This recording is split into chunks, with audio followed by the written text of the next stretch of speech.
Everyone. Thanks for joining us today. My name is Jennifer Barba, and it's a pleasure to be joined by a bunch of you. I see the numbers continue to increase. My name, again, is Jen Barba. I'm a part of the Sloan admissions team, and today's webinar is to help answer questions that you might have about our MBA Early Admission deferred application process for college seniors who are looking to apply a little bit early for the MBA and then defer their admission for 2 to 5 years.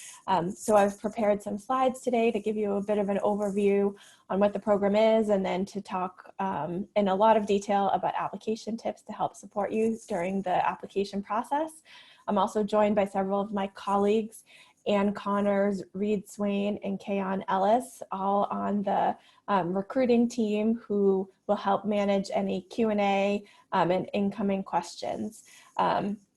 So for logistics, we are going to go through a bunch of slides rather quickly and then try to answer as many questions as you might have. We did collect some questions on the front end, so we've put those into the slides, and hopefully we can address a lot of the early questions we received. But then if you want, you can type in questions in the chat function, and then we'll address those towards the end. We'll try to get to as many questions as we can. So let's get started. So, all right. So, the first thing I thought I could begin with was just giving you a sense of who are the people who you're going to be studying alongside. So this slide gives you a little bit of an overview of what the current MBA class profile looks like. So MBA class of 2021, our most recent class to join us, 416 students. You can see they're incredibly diverse in terms of country of citizenship, 42% international or non-US. We have over 54 countries represented, 41% women, a variety of different undergraduate background majors, from engineering, econ, business, humanities, math, and science. We have people from all different backgrounds. And really that's what helps to create such a unique, diverse learning environment. Here you'll see just the representation of all of the different countries of citizenship, a nice spread there. And then in terms of the employment that people had prior to coming in. So this represents their most recent job prior to entering the MBA. So a variety of industries represented, but you can see about half the students coming from tech, consulting, or financial services, but then about half the students coming from other areas as well. And then in terms of job function, we have quite a few people coming from consulting and finance, but as you can see, there's a lot of variation among the other half of the class in terms of their functional areas. And then this slide just gives you a little bit more of a sense of what our greater alumni network looks like. So of course, when you graduate from MIT Sloan, you become a Sloan alum, but then you also become an alum of MIT. And currently we have over 24,000 Sloan alums, but over 90,000 MIT alums. And then you'll see here just some fun facts about companies started by MIT alumni. Currently, there are over 30,000 active companies that have been created or founded by MIT alums. Those companies have created more than 4.6 million jobs and have an annual revenue of $2 trillion. So to put that into context, $2 trillion is about the annual GDP of the country of Brazil. So you can see MIT alums are powerful, and they've created an amazing network of opportunities for you to take advantage of.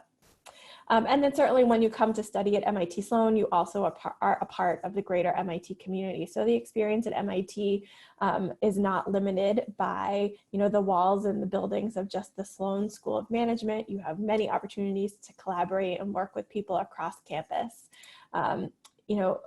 To give you sort of a quick overview of what the curriculum looks like when you come in as an MBA student, we have a 1-semester core curriculum followed by 3 semesters where you can pick and choose electives that meet your specific individual customized needs. A lot of people come to earn their MBA to make a transition in their career, and our flexible curriculum allows you to customize your experience to meet your individual needs. So you come in, you have 5 core classes in the first semester. Then beyond that, lots of different electives to choose from. We do have tracks and certificates. Those are sort of like the equivalent of majors and minors during your undergraduate study. So we have roadmaps essentially built out for you if you're interested in finance or entrepreneurship, healthcare, sustainability, etc. But many students choose to be independently managed and not a part of a track or certificate, and that works for us as well. Currently, we have over 215 electives offered just through Sloan, but then Sloan students are again also able to take classes across MIT and Harvard with up to 3 classes that count from outside of the Sloan school. A quick snapshot of what your first year looks like. Again, the core semester, first semester, you take those 5 core classes, and then in addition to that, you can take 1 elective if you choose, but you don't have to.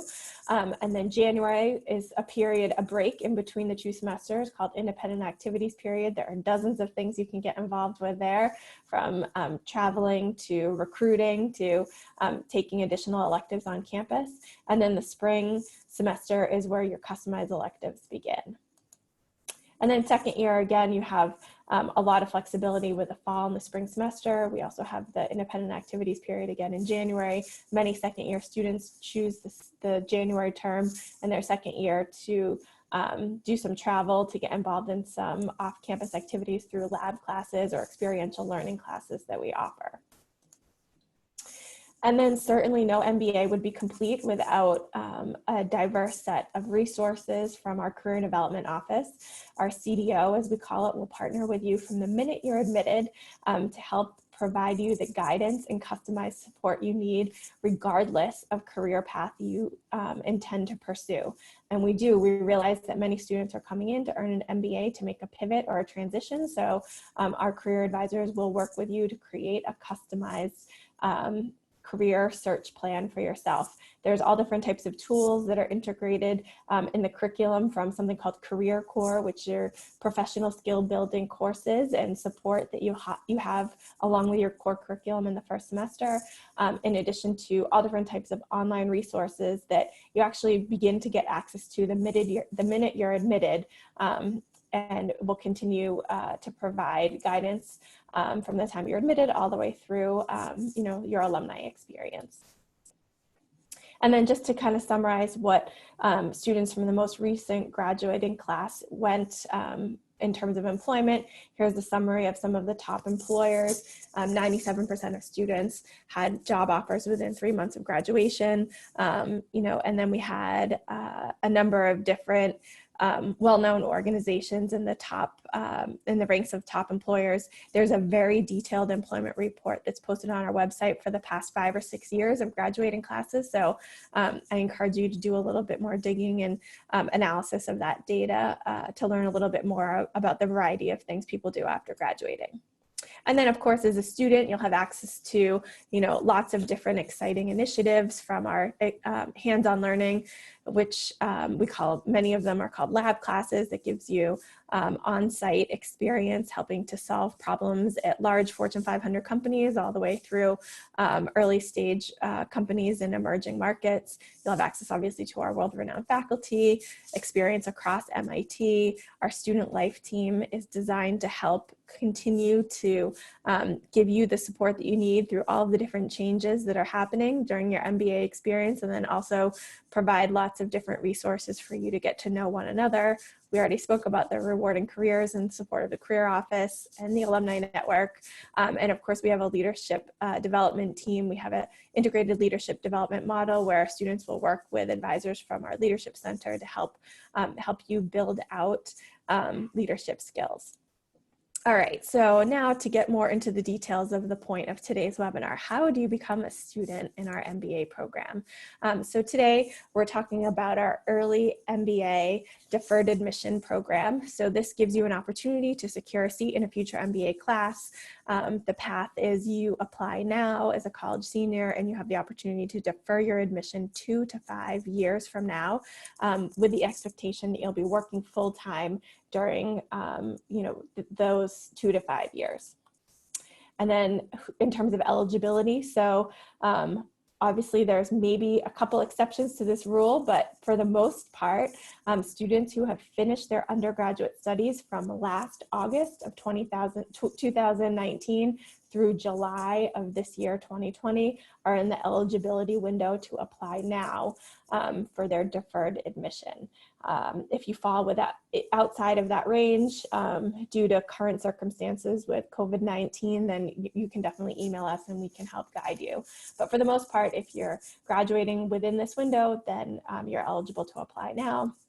And then also graduate students who entered their graduate programs without earning any full-time work experience are also eligible to apply. And so the application timeline, breaking news, our application deadline has been extended. We have had an overwhelming number of requests for additional support given the current situation with COVID-19. So we have made the decision to extend our deadline to June 2nd. So it was previously April 6th, but we have created some flexibility for applicants to the program, and you can now plan on this application timeline. Details of this will be posted on our website later today, and we'll send an email out to everybody who's in our system with all of the details as well. But application deadline extended to June 2nd. Once you apply, our admissions committee will work to review all of the applications, and then interview invitations will be sent to by invitation only, and those will be sent likely mid to late June, and then interviews will be conducted virtually from mid-June through mid-July. And then the plan is to release decisions by July 15th and ask you to reply to the offer by August 15th. So we'll go into some more details around that. I see chat blowing up over this. So I'm happy to answer more questions once we get through the rest of these slides. All right, so the application itself, my plan is to kind of give an overview of the different components of the application along with some tips for each, and then talk a little bit more about general Q&A. So like I said, deadline extended, June 2nd is now the deadline. The components of the application include a resume, cover letter, recommendation letters, all of your past academic transcripts, a valid test score, GMAT or GRE, a 60-second introductory video, and then 2 additional references if there's an issue with your recommendation letters. So we'll get into that in a minute.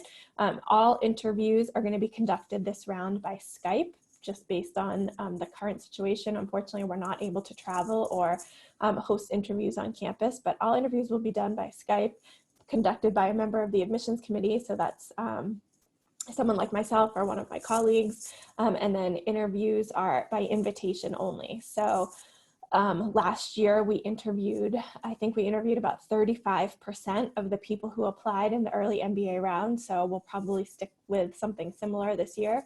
And then if you're invited to interview, you are asked to complete an additional short answer essay. We'll get to that in a second. All right, so a couple updates to the application process. So we realized that because of the coronavirus situation, there's some limitations in what students are able to complete on time. So first, if you are struggling to get your second letter of recommendation, we're thinking likely because faculty members at this point have been asked to really transform the way that they wrap up their semester and teaching online. So if you're having trouble getting a second letter of recommendation, that's okay. You can apply with just 1 letter of recommendation, but then also include contact information for up to 2 additional references that we may contact should we have additional questions. So that's, if you have 1 letter, that's okay. And then you can apply by including 2 additional references that we can contact if we need to. We'll get into that in a minute. I have a later slide on that. And then GMAT and GRE scores. Again, we realize many testing centers have been closed due to the coronavirus. So if you're not able to take an exam and have a valid score prior to the June 2nd deadline, you can email us and we will give you a temporary waiver for the exam. What that means is if we are interested in moving forward with your application, you get an interview and we do end up making you an offer of admission. That offer of admission will be contingent upon you completing an exam and scoring a minimum score. We do not know what that minimum score will be yet because we need to see the rest of your application in order to make that determination, but likely it will be a minimum score that is in the kind of mid to high range of what our average test scores are for either GMAT or GRE. All right, so some general evaluation process tips here. So all applications are reviewed after the deadline. So the way our admissions committee process works is, we have a team of professionally trained admissions committee members of our admissions staff, essentially, as well as a handful of people across different departments within the Sloan School. And those admissions committee will not begin reviewing applications until everything is received. So there is, at this point, no advantage to applying before the deadline. You can take up until that June 2nd date.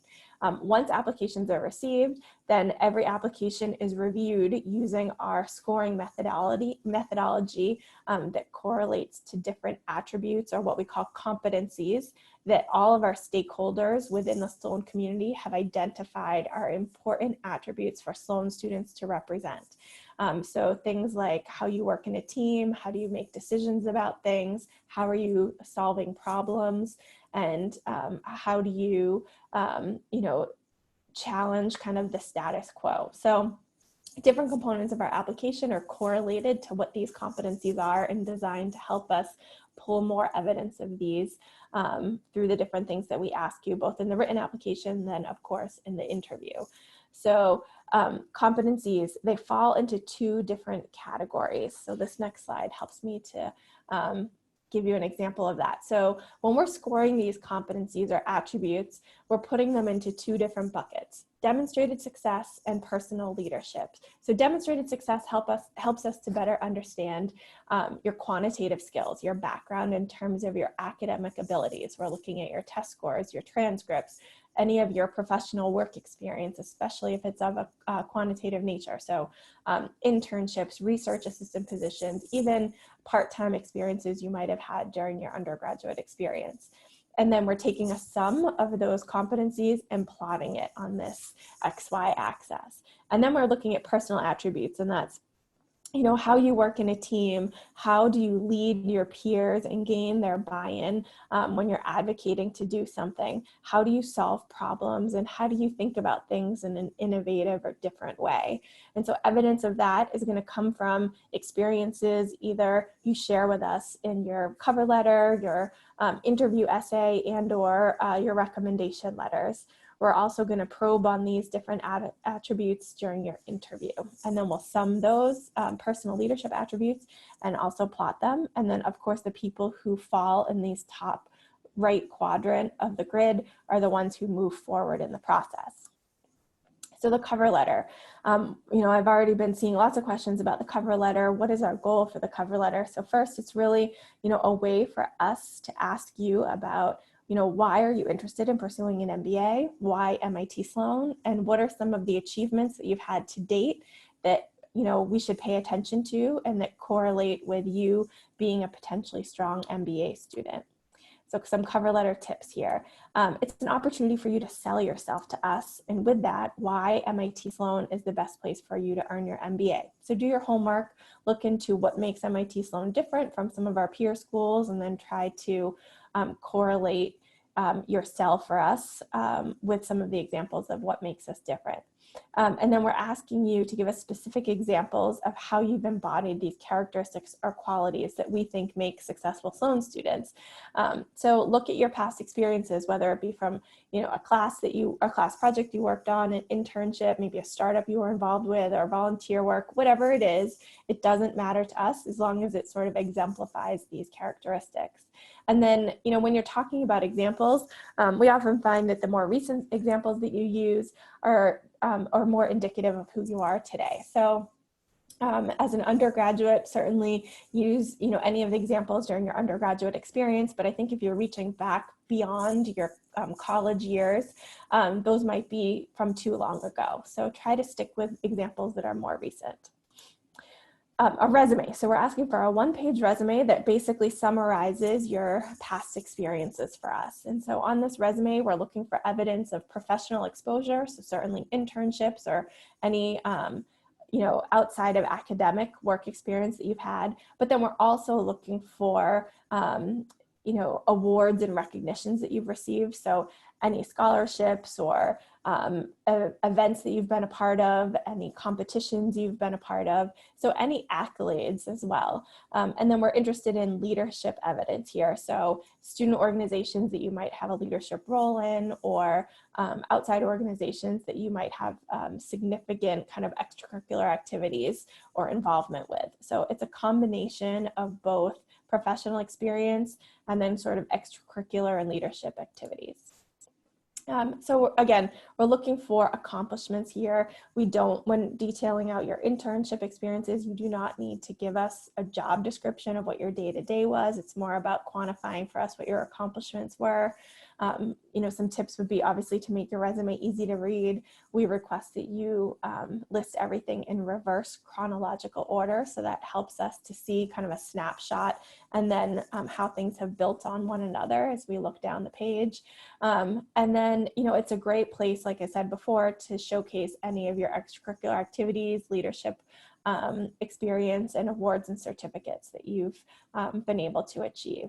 And, with the resume and the things that you list there, it helps us to kind of connect the dots throughout the entire story that we're trying to get a sense of who you are and what your background is like when we look at all the different aspects of your application. So the video statement. The video statement is something I've also had a lot of questions about. So this isn't intended to be something that is really a stressful component of the application. It's actually the admissions committee's favorite part of the application because it gives us a little bit more sense of your personality and who you are.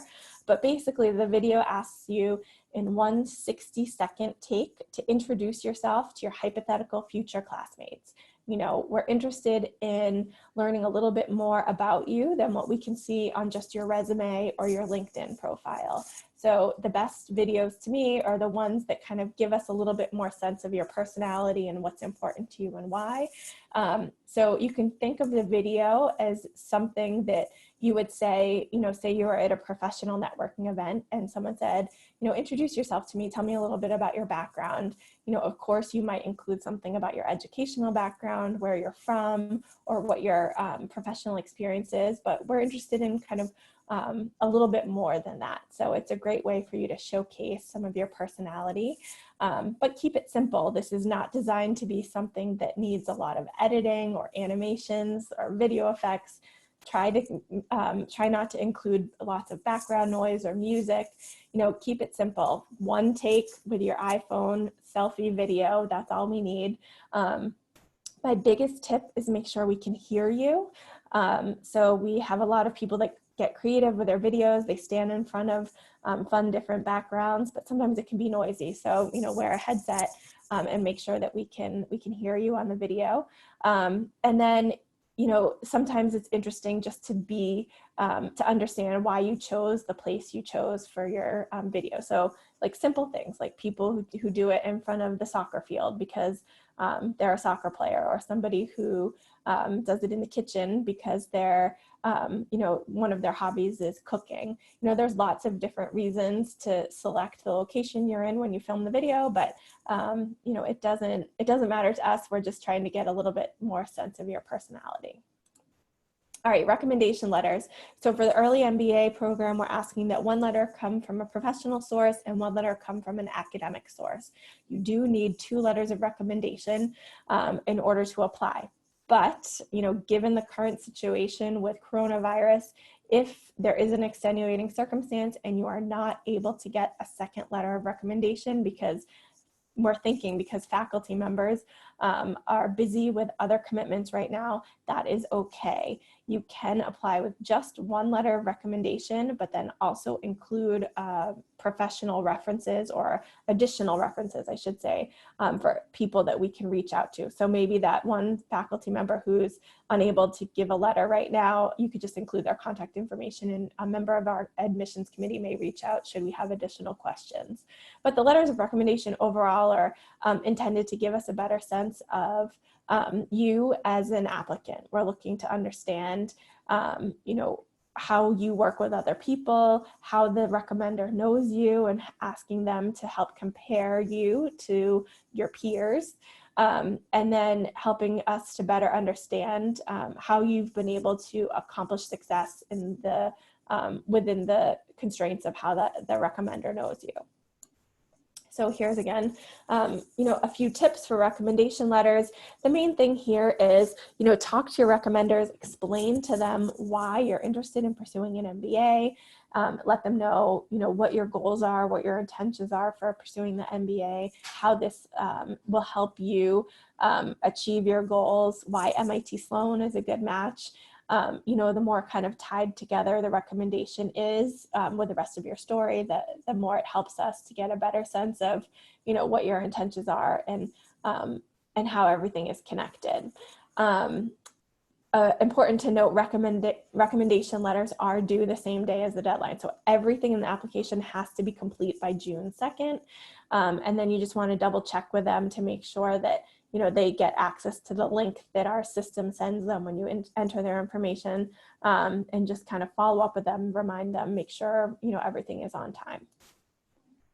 And then just to highlight additional references. So should you not be able to access 2 letters of recommendation, you can apply with just 1 letter and 2 additional references. So those 2 additional references can come from either academic or professional sources. There is a set of questions now added to the application to cover this, and you know, we may or may not reach out to these people should we have questions. You know, the nature of a conversation with these references would be very, very similar to that of the set of questions on the recommendation form. And, you know, we will have realistic expectations of their response. So if we were to reach out to references, it would be, you know, me sending an email saying, can I schedule a 10-minute chat with you to talk about this applicant? You know, it's pretty simple. And then just the next component of the application is all of your academic records. So transcripts and any additional coursework that you've taken. Please upload transcripts for everything, anything that you think would be important for us to know. So good examples of additional coursework might be computer programming languages or leadership development things, you know, anything you might have done outside of your traditional coursework. We're curious to see all of it. And it helps us to get a better understanding, again, of your demonstrated success and how you're able to succeed in the classroom. So test scores, you know, ordinarily anyone applying to our MBA program would need to have a GMAT or GRE score. So I've seen lots of questions come in on test scores because I know many test centers are not available right now. But if you have a valid GMAT or GRE, regardless of the test score, please include it in the application. If you do not have a test score right now, you are able to apply, but you need to email us for a waiver. And then once we provide that waiver, if you do move forward in the admissions process, if admitted, we would be looking to give you what's called a conditional offer of admission, meaning that you'd have to complete a minimum score on the GMAT or GRE before you would actually be able to matriculate as a student. And that minimum score will be determined based on the other components of your application. So just a couple tips for this, you know, why are these academic background and tests important to us? Because they're a measure of your academic aptitude. We want the people who we admit to the MIT Sloan MBA program to be academically strong enough to be able to spend more than half of their time on everything that the program has to offer outside of the classroom. You need to be comfortable with quantitative work. And then through these different pieces of information, we're trying to get a sense of your intellectual curiosity as well. So an interviewee essay. So this might be a little bit unexpected, but anyone invited to interview is also required to submit a short answer question in advance of their interview. So it really gives us a sense of, your ability to be kind of a principled, innovative leader and your commitment to diversity. So you can read the question here. It's also on our website. Short answer question you would need to submit within 24 hours of your interview.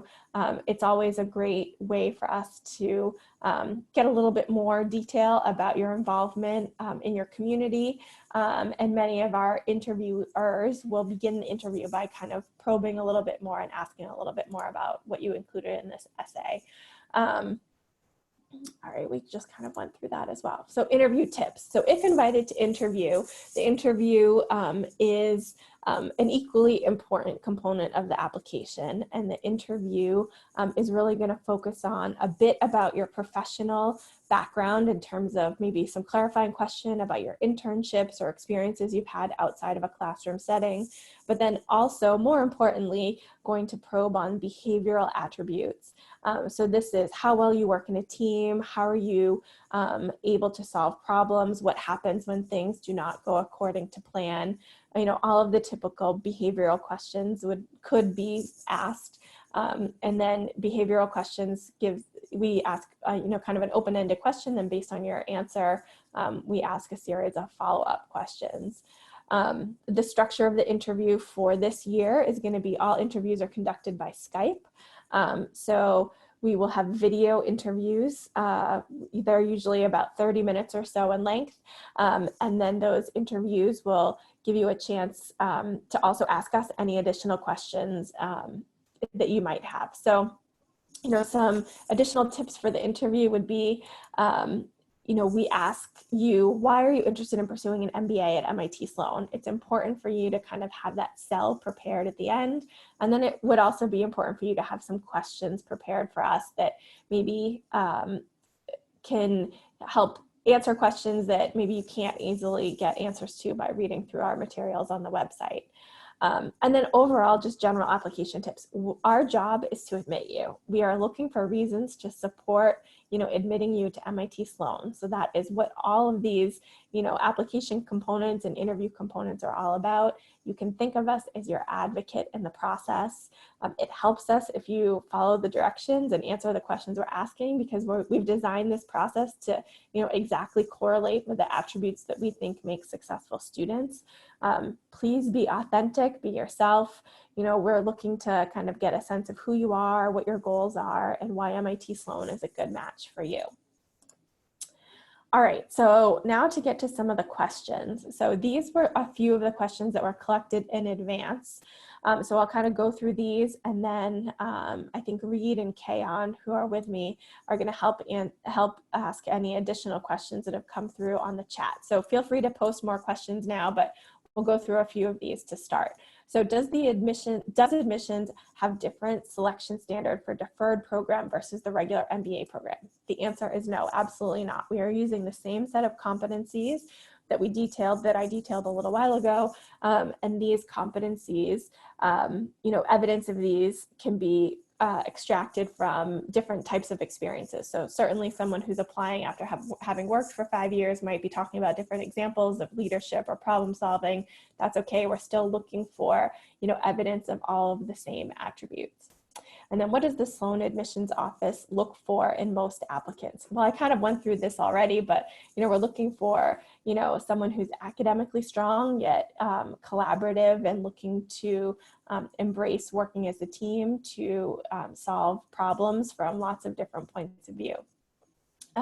When is financial aid determined? So, at the time of admission to the early MBA program, no financial aid will be awarded. And I believe what you mean by financial aid is fellowship. So all financial aid will be determined the year that you plan to matriculate.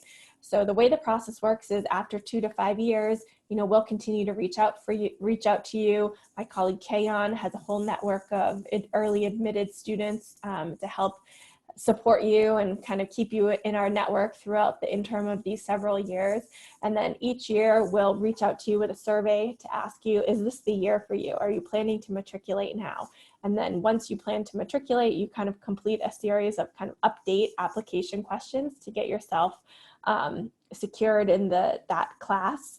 And then when we're admitting you along with the rest of the class for that year, then financial aid will be determined. So fellowships are awarded based on merit at MIT Sloan. And at that time you would hear. So you will not find out about any type of financial aid this far in advance. If I get accepted to the MBA Early Admission, when do I have to decide? Sorry, it's cut off, which year I want to start. So you don't have to decide until that year. So I guess you'll have to tell us about 6 months in advance whether or not you're planning to matriculate that year. So I believe the deadline to let us know is usually in late January or early February. And then you would be matriculating that August. And then will the application deadline be extended? Yes, we already went through that. The application deadline has been extended. New deadline is June 2nd. And then what are the opportunities for connecting with MIT Sloan given admissions events, cancellations, limited in-person interactions? Well, unfortunately, this is, a rapidly changing situation for us, but right now we are in the process of introducing more and more webinars and online virtual events for you to continue to engage with us. So continue to check our admissions events website. New things are constantly being added. Obviously we have today, that's just with us on the admissions team, but we will be making an update to the website with our latest application deadline changes. And then with that, we're in the process of putting together a couple of additional events for you to get to know us a little bit better. Okay, so now I have, I see there's a bunch more chats coming in. So either Reed or Kayon, feel free to ask me any of the questions that came in. Sure. Hi, folks. I do want you to touch on, Jen, this idea of the LGO program. We didn't talk about it, but folks want to know, can they apply to LGO right now? Yep, exactly. So LGO is our, just for those who aren't familiar, it's Leaders for Global Operation. It's our joint degree program with the School of Engineering that allows for you to earn an MBA and a Master of Engineering in 24 months. It's actually a June start program. So at this time, we do not have a deferred admission program for LGO. But what could happen is you apply now to our early MBA, you're admitted to the MBA, and then the year you're ready to matriculate, we can have kind of an expedited application for you reviewed by the LGO team to see if you might be a good match for LGO. So LGO works with 7 different engineering departments at MIT right now, and those engineering departments do an independent review of LGO applicants to make sure that, for example, you're admissible to mechanical engineering and to MBA. So, so at this moment, we do not have a deferred admission process for LGO. Where we're trying to work out a little bit more of a streamlined practice for that, but right now you would have an abbreviated version of an application to LGO the year that you're ready to matriculate. What's next? Can folks do a combined program with Masters of Business Analytics or Finance or anything like that? Yep, so we do not have any joint degrees with Master of Finance or Master of Business Analytics, but within the MBA program, we do offer a track in either in finance, or we offer a certificate in business analytics. So the business analytics and Master of Finance programs are what we call early career programs, meaning the majority of people in those degree programs are coming immediately from undergrad without full-time work experience. It would be unlike, it wouldn't necessarily make sense for you to do a joint degree with each of those. We have seen people go to those programs, go on to work for a few years, and then come back and return to the MBA later. But at this point, there's no joint degree with those, only a track within the MBA if that's an area of focus. Great. And one of the things people want to know is, what am I supposed to do in the 2 to 5 years? Do we have expectations? Do you have to work in a certain industry? Yep. During the deferred period, our only expectation is that you're fully employed and that you're trying your best to be successful at whatever you've chosen to do. So we do not have any requirements in terms of industry or nature of job, but we do ask that you be employed full-time during that period. And will they have access to MIT resources while they're in this deferral period? So during the deferral period, MIT resources will be limited. So we are in the process of putting together some seminars and workshops for students within this deferred period to help give you access to ways to think about your career, ways to network, what different industries mean. I know that we're also in the process of getting you access to some online resources, but you will not have access to a dedicated career advisor or anything until you become a matriculated student. Great. While they're on campus, can you talk about the innovative entrepreneurial spirit? Kind of what's that sense at MIT, and then what are the resources for entrepreneurs? Yep, so entrepreneurs at MIT, it's kind of a contagious atmosphere at MIT for entrepreneurs. It seems like everyone you talk to, whether they were planning on it or not, at some point have been involved in an early stage company or helping to build out a business plan for a startup idea. The Trust Center for Entrepreneurship is one place that's a huge resource for entrepreneurs on campus. We also have a track within the MBA program that's called E&I, or Entrepreneurship and Innovation, that kind of gets like-minded students together. There's certainly a home for people at MIT who are either experienced entrepreneurs or aspiring entrepreneurs as well. And then there's lots of different resources, from incubators, accelerators, competitions, hackathons, lots of different tools and resources across campus to get people together from lots of different kind of interdisciplinary backgrounds, introduce you to people across campus to help support, growing, ideas and putting people together with lots of different backgrounds. So yes, countless ways to get support for entrepreneurship. Great. Somebody wants to know about the international experience. Will there be opportunities to travel?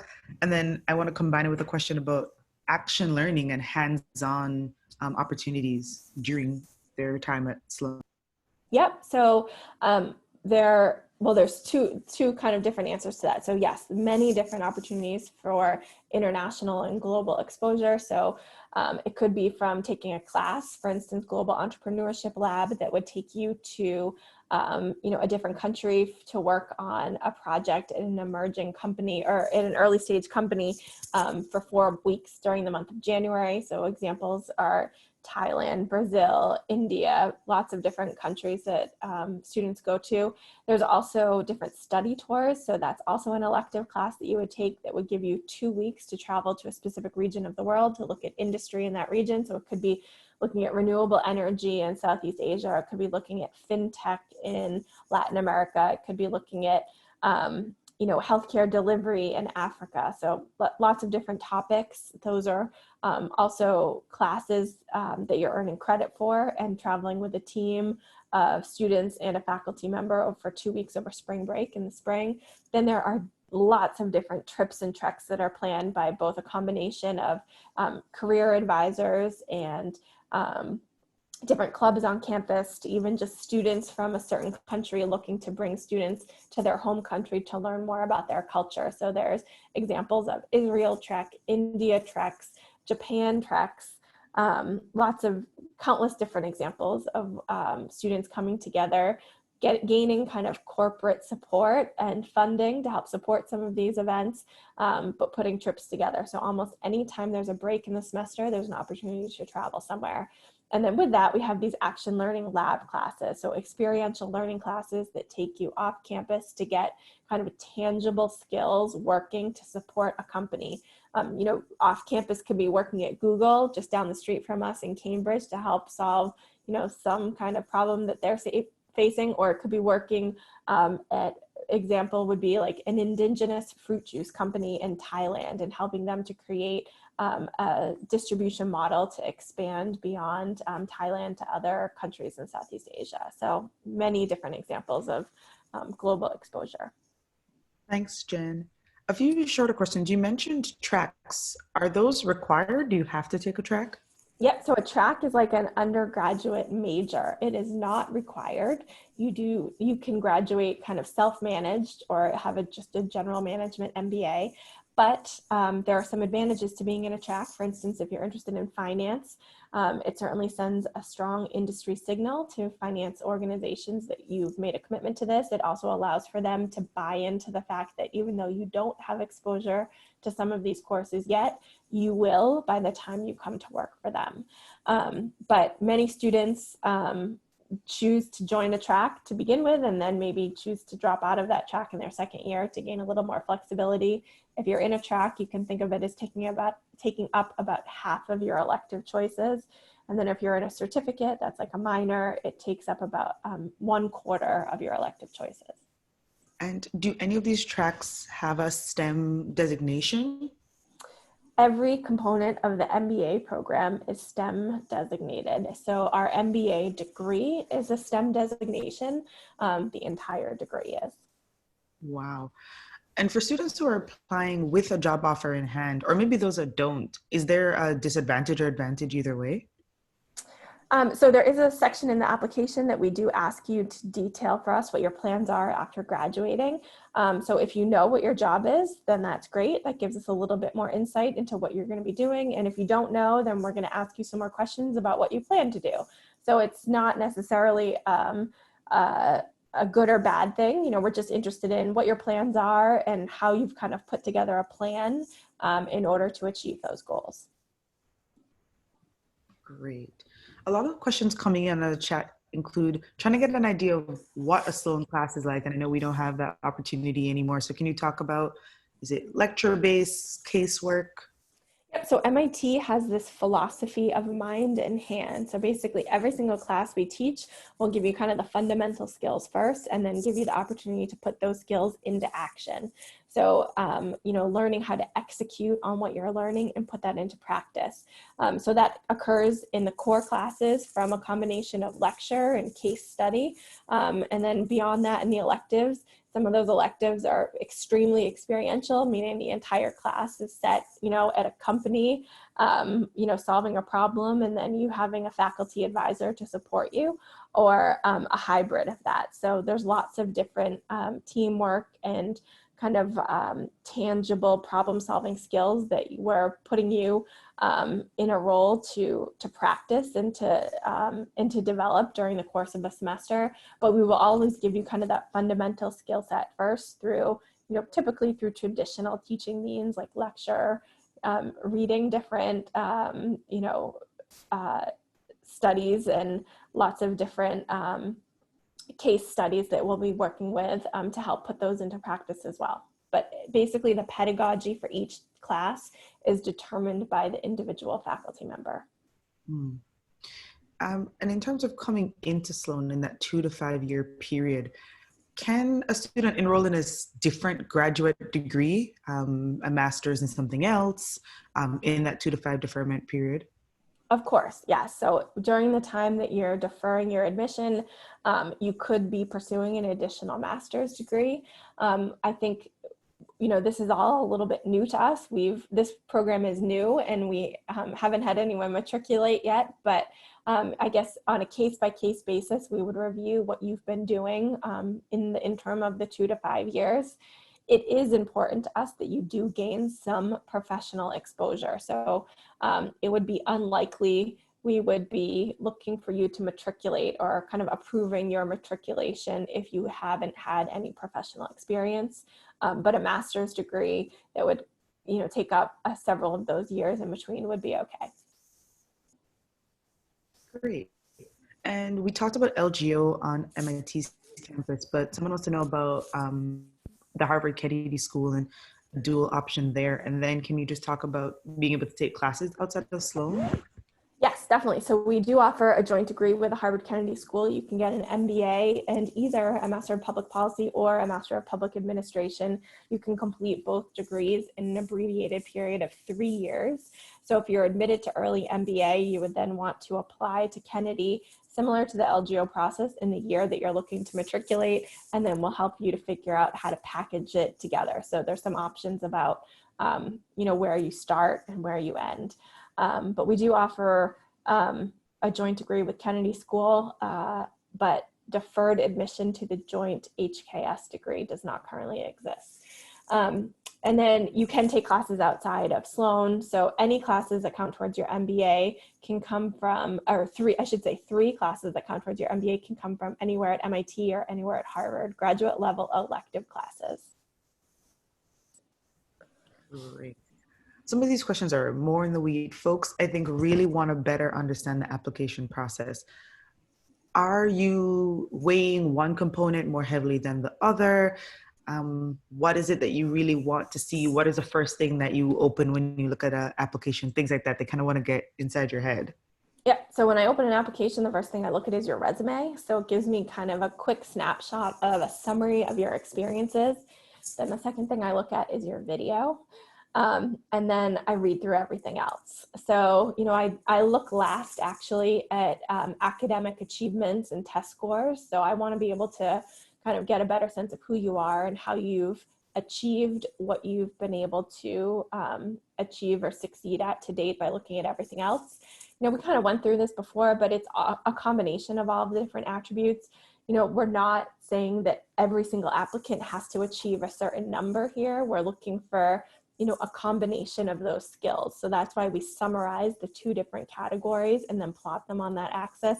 You do not have to have, a specific, GPA in order to be admitted. It's more about a combination of your academic skills, letting us know that we're comfortable or indicating to us that you're academically capable of succeeding. And then again, a combination of those leadership attributes that demonstrate to us that you'd be a good team player and someone who would be a good member of our community. Speaking of the community at large, I'm getting a few questions about services, CDO, and then perhaps maybe that social piece. Are students having fun when they're not in classes? Yes, so there's a huge team of people to help support student services, from your academic experience to your social life to your career search, and there's never a moment that there's not something exciting going on. So there's lots of different events that the school hosts every week to help bring people together, not even just from within the two-year MBA, but across the different programs. So networking events. Every Thursday night is something called a C function, where clubs host a gathering for the community. There's lots of different topics. They could be cultural in nature, or they could be fun. So there's an example of a Brazilian C function where the Brazil club hosts and shares different components of their culture, to an ADC function. It's just a chance for people to get dressed up and have a good time, get to know one another.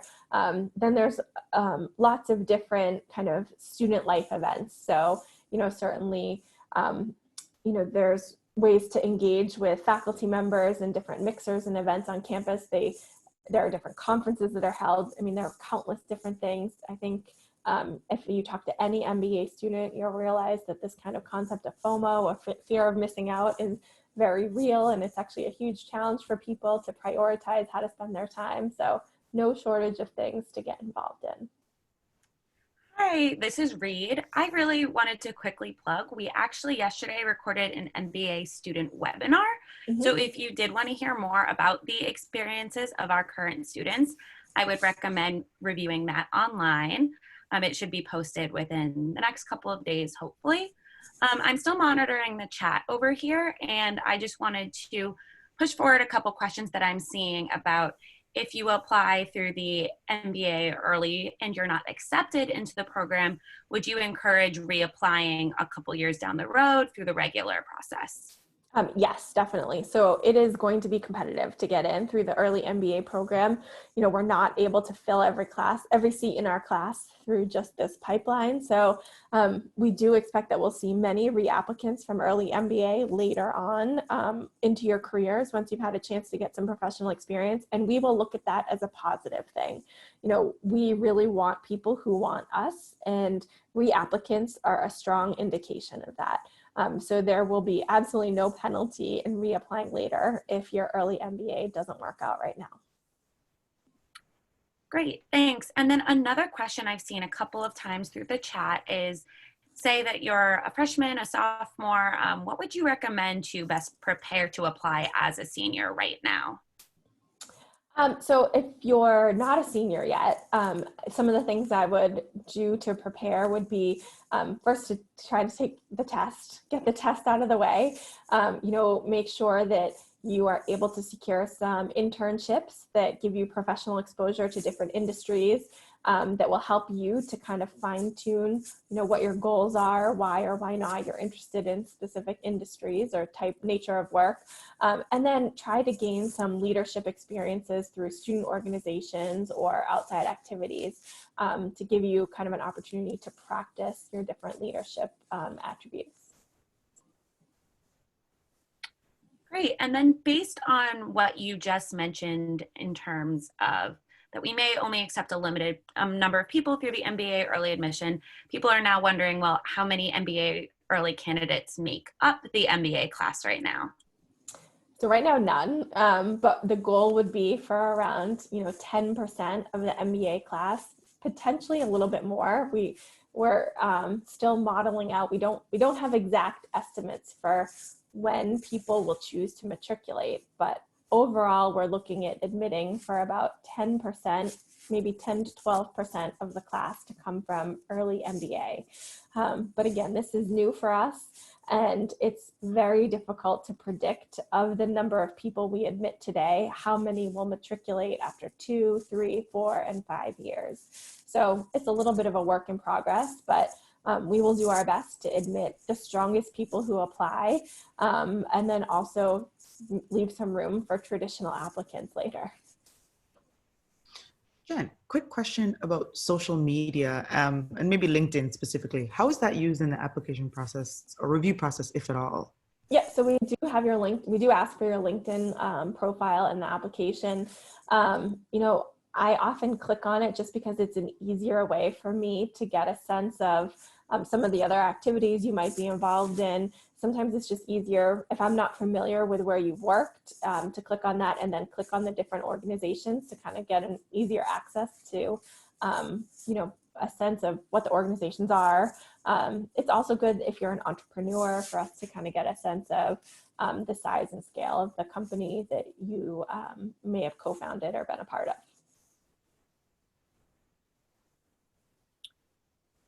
I know we only have a couple minutes left, but there are a couple different recommendation focused questions that have come in.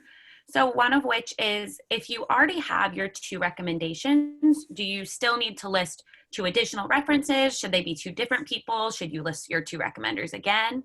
Yep, you do not need to. If you have 2 letters of recommendation, you can leave the reference section blank. Perfect. And then the other question related to recommendations is, should it be a professor or can it be someone that maybe you've done research with in terms of the academic focused recommender? Yep, the academic focused recommender does not have to be a professor. The idea is that someone from an academic source can speak to your ability to succeed at school. So that could certainly come from research. It can come from kind of any academic source.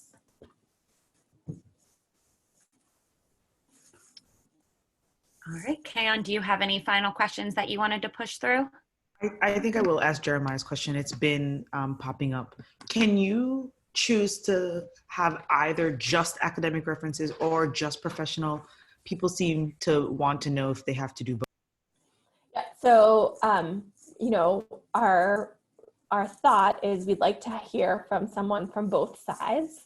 But of course, everyone's background is a little bit different. Maybe you don't have traditional professional internships. They might all of your work experience might be of an academic nature. That's fine. You are your best advocate. So whatever makes the most sense to you will work for us. Our, instructions are a recommendation, but of course you need to submit the strongest application that you can. And if you feel 2 academic references support that, then that's fine with us. All right, so I think that we might wrap things up. Reed and Kayon, do we have any more questions? Or I know it's 1 o'clock, so we probably need to wrap things up. I think that just about covers it. Okay, so, here on the screen, we have an email address, earlyMBAadmissions.MIT Sloan@MIT.edu. If you have any additional questions, you can always reach out to us there. We also, we'll be posting additional information to the website detailing the application deadline extension. So just to repeat, deadline extended to June 2nd, and then we'll get back to you with our response by July 15th. All of those details will get posted later today into the weekend, and then we'll send an email to everyone summarizing things. We'll try to also post this webinar to the website as well. Thank you all so much for joining us. We're really looking forward to getting to know you during the application process. We hope that everybody stays healthy and well during this crazy period of time that we're in, and hopefully a little bit longer to work on your application gives you a little bit more, sense of stress-free opportunity to kind of take a little bit more time to decompress and not stress too much about getting an application in the next 2 weeks. So again, please reach out to us with any additional questions you have. We're really looking forward to getting to know you, and thanks so much.